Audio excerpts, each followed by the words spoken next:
uso karon. Impeachment. Dilita.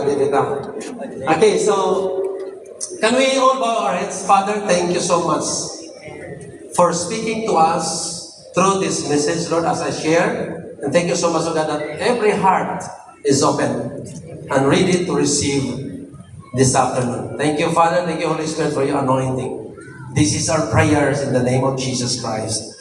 Amen. So first of all, I'd like to read this, no? Matthew chapter 28. This is a very common, alang nato ka nag-disciple mga igsoon. This is very common to us. Matthew 28, 19 to 20. Therefore, go and make disciples of all nations, baptizing them in the name of the Father, the Son, and of the Holy Spirit, and teaching them to obey everything I have commanded you. And surely I am with you always to the very end of the age. Sabi to, hanggang sa huling edad mo, si Lord, He will be with you. Because nakalagay nito age, yung hanggang katapusan ng hininga mo, si Lord patuloy siyang magiging kasama natin. And then before I want to share the beauty of discipleship, I'd like to share the foundation. Sabi ko, this is my understanding and this is my experience about when doing the vision. So, according to what we have just read in Matthew 28, discipleship, number one, the foundation for me is the reason why I must do this because this is a mandate. For me, it's a mandate. This is my mandate as a Christian, as a believer, and most of all, as a disciple. That is why I'm here as a disciple. I'm so thankful to God for Bishop Hurley for discipling me. So for me, go and make disciples is a mandate directly from the Lord, from Jesus Christ. So this is my first understanding why I should do this. Until my final breath, I will go and make disciples because for me, it's my mandate. I don't know about you if this is your mandate also, but for me, this is a mandate. And before this verse, Jesus told us that all authority in heaven and earth has been given to me. Therefore, go. So the one who gave me this mandate, gave me also the authority to do this. The second thing is, this is for me, is my legacy. This is the legacy of Jesus Christ passed on to me, and I have to continue doing this because for me, it will become also my legacy. Pastor Joel preached this morning about continuation. So we have to continue doing this. And he said in Matthew 28:20, teaching them to obey the same thing that you have received.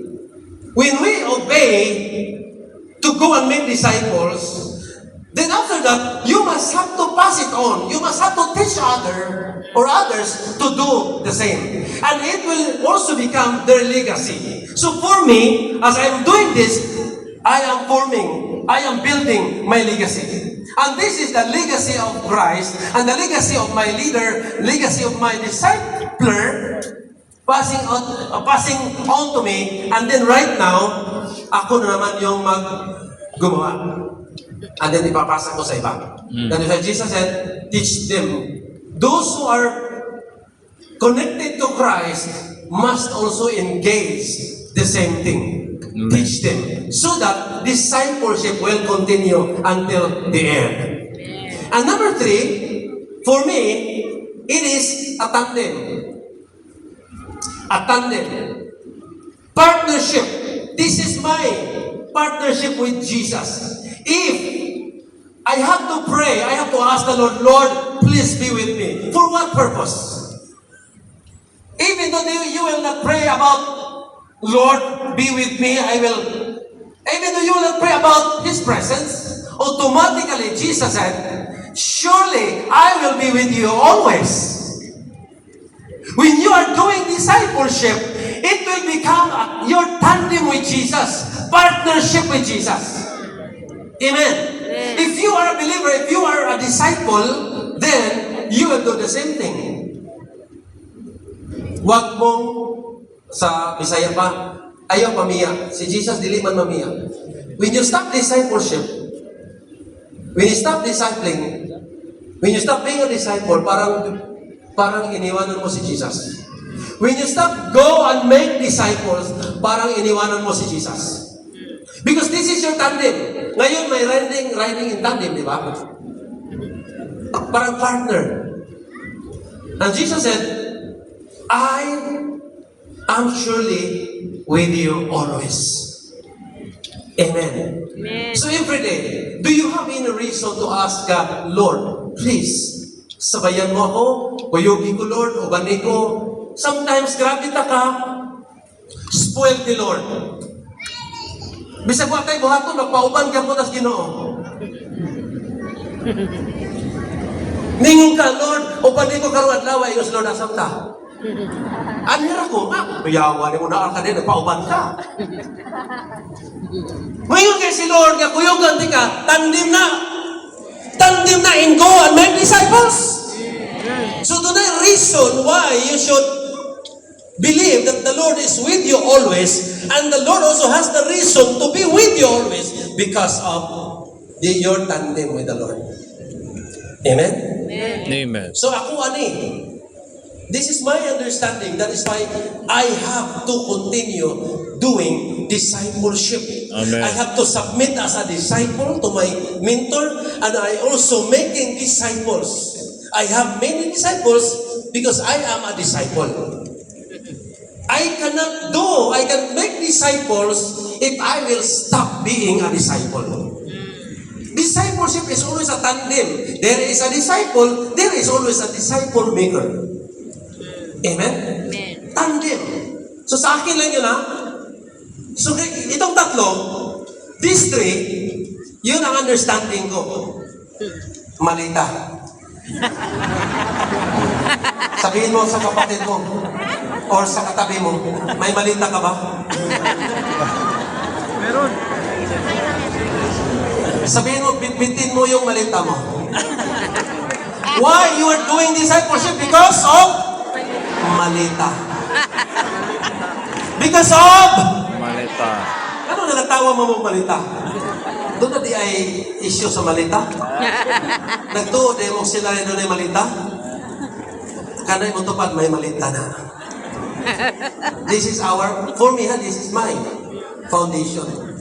That starting, it was from the beginning I embraced discipleship. I understood my reason. Bakit ginawa ko yung discipleship? And then, tuloy-tuloy na to. From me, to make next generation. Amen. Kailangang bitbitin natin Amen. ang malita. I-deliver mo yung malita kay Jesus. Huwag sa crocodile. Hallelujah. Magtinarong na tayo, kahapit na mabalik ang Ginoo. Kapit na matapos sa kalibutan. Okay, the beauty of discipleship. Bakit na natin foundation, ha? Why we should do discipleship? Because of the malita. Malita. Number one, the beauty of discipleship is potential is awakened. When you submit to discipleship, when somebody disciples you, then there is a potential that is built in already will be awakened. Because every one of us, when God made us, there is already a potential built in inside of us that we need somebody to awaken that potential. Hallelujah. Amen. Are you a disciple? Amen. That potential inside of you will be awakened. Mark chapter 1 verse 19, and Jesus said to them, follow me. Why? What's the reason? Because I want to awaken that potential inside of you. I will make you into something. I will make you. Discipleship is making or awakening something sleeping inside of us. And many Christians today, potentials are asleep inside. Correct. That they need somebody to awaken. It can only be awakened if you will submit to discipleship. Then you can do the things that you have never done before. That's discipleship. Amen? Amen. Potential is awakened. Mark chapter 1 verse 19. Sabi nito, Jesus said to them, "Follow me, and I will make you become fishers of men." And immediately they left their nets and followed him. Number 2, alignment is easy.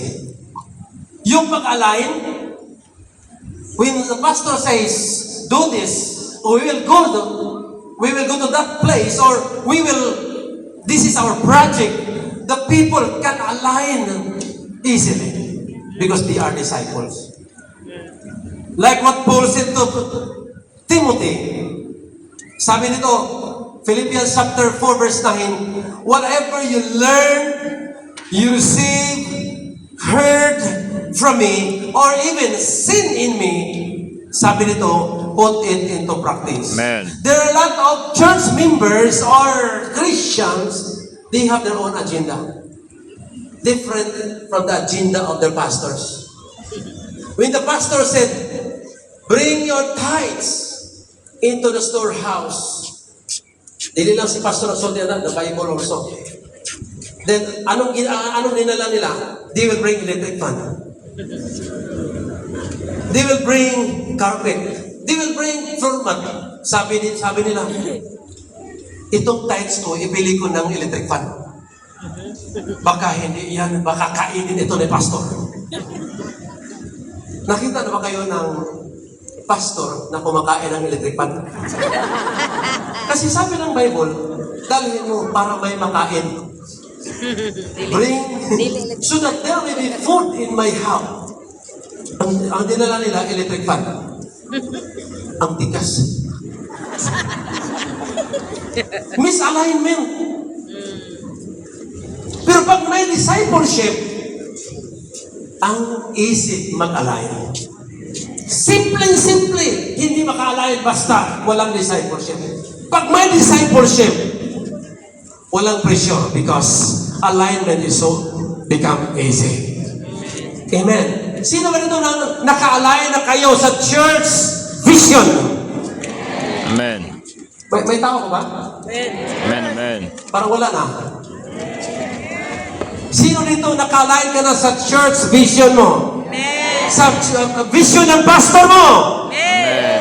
Pag sinabi ni pastor, our vision, our goal for this year is 500. Sabi ng iba, kaya-kaya na. Sabi ng iba, guni-guni lang yan. Pero sabi ng iba, let's go, pastor. Kaya natin yan. Because naka-align. Amen? Sabihin mo sa tabi mo, alignment is easy.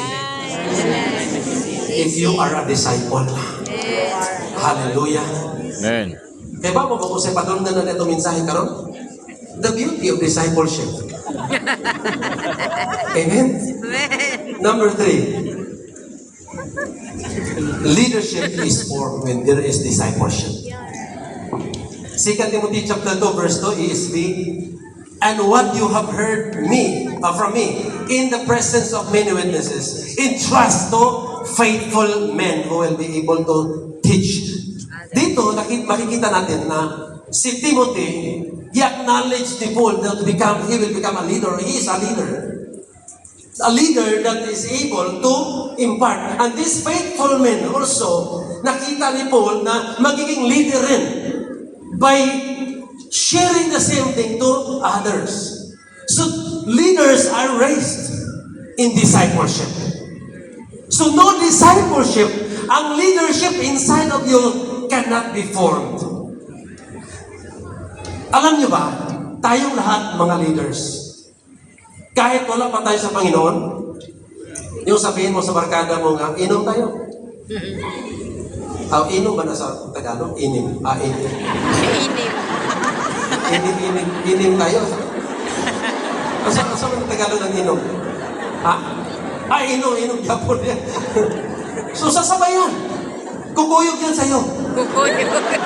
Pag sabihin mo nga, na, kuyog tayo. Kukuyog yan sa'yo. Oh. Sabihin mo, punta tayo ng disco. Punta yan. Kukuyog yan sa'yo. Amen. Leader ka na noon pa. Pero leader ni Satanas. Ngayon, ipa-form na natin para kay Jesus. Amen. Through discipleship. And God sees it. Mayroon kayong leadership na nakatago inside of you.